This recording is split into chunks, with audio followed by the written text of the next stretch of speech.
तो आप तमाम लोगों का स्वागत है इस चर्चा में। शादाब चौहान, तो आपके पूर्वज भी हिंदू थे, ऐसा गुलाम नबी आजाद कह रहे हैं।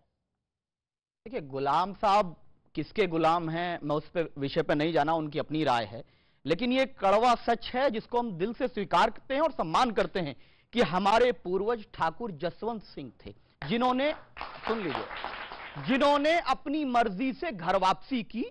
क्योंकि हमारा यह धार्मिक बिलीफ है कि दुनिया में जो कोई पैदा होता है, मुसलमान पैदा होता है, और आदम अलैहिस्सलाम जो उसको उनको सब मानते हैं, वो भारत में आए, तो पूरी दुनिया जो है वो भारत से शुरू हुई है। हमारा भारत तो इतना महान है। ठीक है, सुधांशु त्रिवेदी, गुलाम नबी आजाद ने एक बात बोली तो मुझे लगा कि मुझे पढ़ना चाहिए कि क्या है, तो मैंने शेख अब्दुल्ला साहब की ऑटोबायोग्राफी पढ़ी। उन्होंने भी बोला है कि हमारे पूर्वज भी हिंदू ही थे। और तो और आपको बताऊं, बेनजीर भुट्टो की जो ऑटोबायोग्राफी उन्होंने लिखी थी आज से 25-30 साल पहले, डॉटर ऑफ द ईस्ट, उसमें उन्होंने लिखा है कि उनके पूर्वज राजस्थान के राठौड़ से।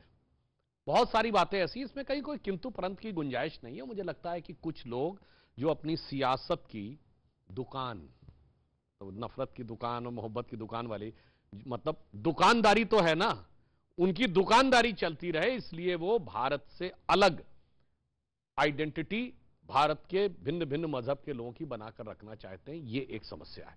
जबकि मैं आपसे ईमानदारी से कहता हूं, जैसे जैसे टेक्नोलॉजी आगे बढ़ रही है, हिंदू धर्म की वास्तविकता और श्रेष्ठता साबित हो रही है। जैसे राम मंदिर की हकीकत रडार मैपिंग से आई, आज सर्वे के ऊपर काशी विश्वनाथ पे रोक इसीलिए लगाने की बात कही जा रही है। सरस्वती नदी नासा की पिक्चर से दिखी थी, राम सेतु उससे दिखा था। वैसे ही अब जीनोम सीक्वेंसिंग की बात आपने कोरोना वैक्सीन के समय बहुत सुनी होगी।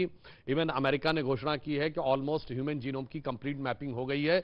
जिस दिन ह्यूमन जीनोम की मैपिंग हो जाएगी, एक दौर ऐसा आएगा कि जैसे आज आपकी ब्लड टेस्ट की रिपोर्ट होती है, 15-20 साल बाद डॉक्टर कहेगा अपना जेनेटिक मैप लाओ, और जब जेनेटिक मैप लाएंगे तो तय हो जाएगा कि हिंदुस्तान के किसी मुसलमान का कोई जेनेटिक कनेक्शन भारत से बाहर नहीं। भाई एक और बात आपको बताता हूं, मैं पहले भी ये बात कह चुका हूं कि मुगल की शुरुआत बाबर से होती है, जिसकी मां मंगोल और बाप उज्बेक था। मैं चुनौती से कहता हूं, सब अपना डीएनए टेस्ट करा लें, किसी का मंगोल और उज्बेक डीएनए से कोई कनेक्शन नहीं निकलने वाला। सब भारतीय हैं, भारत माता की संतान है।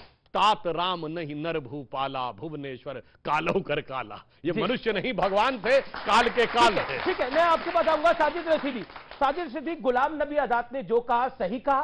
क्या आपको लगता है उनकी बात से आप सहमत हैं? क्योंकि शेख अब्दुल्ला ने भी अपनी ऑटोबायोग्राफी में यही लिखा है। देखिए, सबसे पहली बात तो यह है कि नेता और अभिनेता, इनका कोई दीन धर्म नहीं होता। ये कब कहां कल्टी खा जाए कुछ कह नहीं सकते।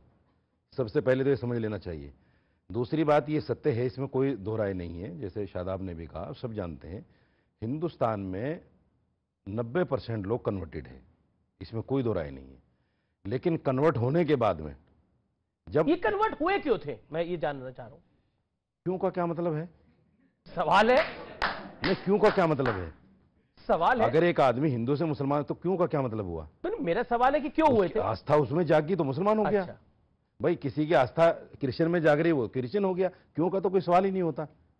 तो इस्लाम में अलाउड है ऐसा कन्वर्ट? क्यों तो ऐसा हुआ जैसे नहीं, अगर एक बच्चा पैदा हो रहा है कि साहब ये पैदा क्यों हो गया, अरे हो गया भाई, ऊपर वाले ने दे दिया। हमें पता बच्चा कैसे पैदा हो रहा है, बताने की कैसे नहीं, क्यों वो पता है। कन्वर्जन के लिए पूछा, बच्चा तो पैदा हो रहा है, पता है कैसे पैदा हो रहा है। बहुत विद्वान मानता था आपको। जब हमने मान लिया कि हाँ कन्वर्टेड है, अब कन्वर्टेड क्यों है उस पर मत जाइए। जो आदमी इस्लाम में कोई ऐसी बातें छुपाना चाहते हैं, जो छुपाना नहीं चाहता, छुपाने का क्या मतलब है इसमें? तो बता दीजिए। फिर आप एक बेतुकी बात बोल गए। बेतुकी नहीं, मुझे गर्व है कि मैं हिंदुस्तानी हूं और मुसलमान हूं। मुझे गर्व है, और मैं सीना ठोक के कहता हूं, 156 इंच का सीना लेके कहता हूं मैं मुसलमान हूं। 156 इंच का? यस, 56 नहीं, 156 इंच। और मुझे कोई रोक नहीं सकता इस पर, और मुझे रोक नहीं सकता इसमें कोई। जी, आपने अपनी बात को रखा। अब सबसे बड़ी दिक्कत, मेरी बात पूरी तो नहीं होने दी आपने। सुधांशु जी को बोलने दिया आपने, आपको भी पूरा बोलने दिया, और मुझे एक सेकंड नहीं बोलने दे रहे हो, क्योंकि मैं सत्य बोल रहा हूं। और सत्य क्या होता है? सच बोल रहे हैं, निगला नहीं जाता। बाकी कौन सच बोल रहा है? सच निगला नहीं जाता, बहुत मुश्किल से निगला जाता है।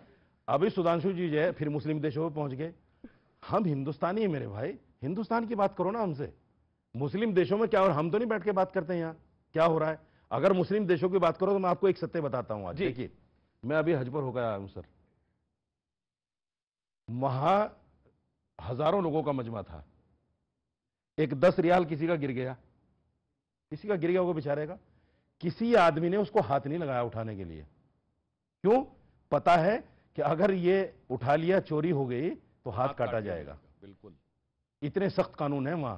मुस्लिम देशों की बात कर, वहां रेप नहीं हो सकता जैसे यहां रोजाना होता है ना। जैसे मणिपुर के सीएम ने कहा है कि ये काम तो रोजाना होते हैं यहां। एक पत्रकार के कहना जवाब क्या में, चाह रहे हैं आप? शर्म की बात है, आपके बीजेपी के नेता हैं, तो वहां नहीं होता ऐसा। मैं ये कहना चाहता हूं कि अगर यहां की सरकारें ईमानदार हो जाएं तो फिर यहां तो वहां की सरकार ईमानदार है, यहाँ की सरकार नहीं रूल है। सही है ना? बिल्कुल। किसका? हाथ काटने वाला चोरी rule नहीं सही होगी, है। करके देखो आप। ठीक है, मैं वैसे एक लाइन इस पे बोल दूं, चोरी नहीं होगी, करके एक देखो आप। रफीक शदानी हैं, बहुत पुराने शायर हैं, और मतलब वो अक्सर अवधी भाषा में कभी अच्छी बात को मान लेना चाहिए। बहुत अच्छी उन्होंने बात कही। उन्होंने कहा कि यहां पर तो हाथ की इधर उधर उठा कोई रख लेता ना, कहीं झुम्मन से कल कहीं बफाती, सोच समझकर हज पर जायो। झुम्मन से कल कहीं बफाती, सोच समझकर हज पर जायो। हिया की लबजब हुआ न चलिए, आपन आपन हाथ बचायो।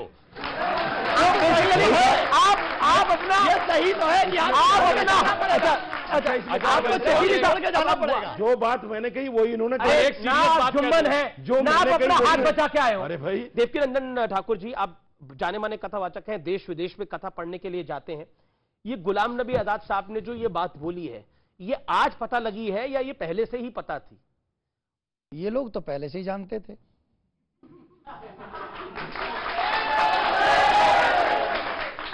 बार बार नारे मत लगाइए, मेरा निवेदन है। जी। मेरे पूर्वज कौन है ये तो मुझे पता ही होगा ना, और आज हम सबके सामने इन्होंने एक्सेप्ट भी किया। और ये एक अच्छी बात है कि ये आजकल, पहले नहीं मानते थे, अब मानने लगे हैं। और मानने लगे हैं, इसलिए हम सभी सनातनियों को हृदय से इनका धन्यवाद और स्वागत करना चाहिए कि एक अच्छी बात है कि ये हमारे एक डीएनए भी एक है। इनके पूर्वज चाहे 3 पीढ़ी पहले रहे, उन्होंने राम कृष्ण सबकी पूजा की होगी, जैसे जैसे तथ्य हमारे सामने आ रहे हैं। और सनातन में जैसे अभी आप दिखा रहे हैं सनातन का सम्मान, आप एक देख लीजिए कि ब्रिटेन जो सब पर राज्य करता था, आज वहां पर एक सनातनी प्राइम मिनिस्टर है। और वो सनातनी प्राइम मिनिस्टर किसी देश पे आक्रमण करने का ऑर्डर नहीं दे रहा है, बल्कि अपने यूथ को, अपने समाज को या अपने देश को आगे ले जाने की जिद कर रहा है। और तमाम क्रिटिकल कंडीशनों से लड़ता हुआ अपने यूथ को भी आगे बढ़ा रहा है, अपने देश को भी आगे बढ़ा रहा है। ये सनातन की ताकत है, किसी को हट नहीं करता पर आगे बढ़ाता है। तो सनातन का मतलब है और लेकिन हमारे देश के अंदर एक मेरा सवाल है, और वो ये है कि ऋषि सुनक ने तो बोला कि मैं बतौर प्रधानमंत्री नहीं, बतौर हिंदू यहां आया हूं। और लेकिन हमारे देश के प्रधानमंत्री अगर इस बात को बोल दें, योगी आदित्यनाथ सीएम है, वो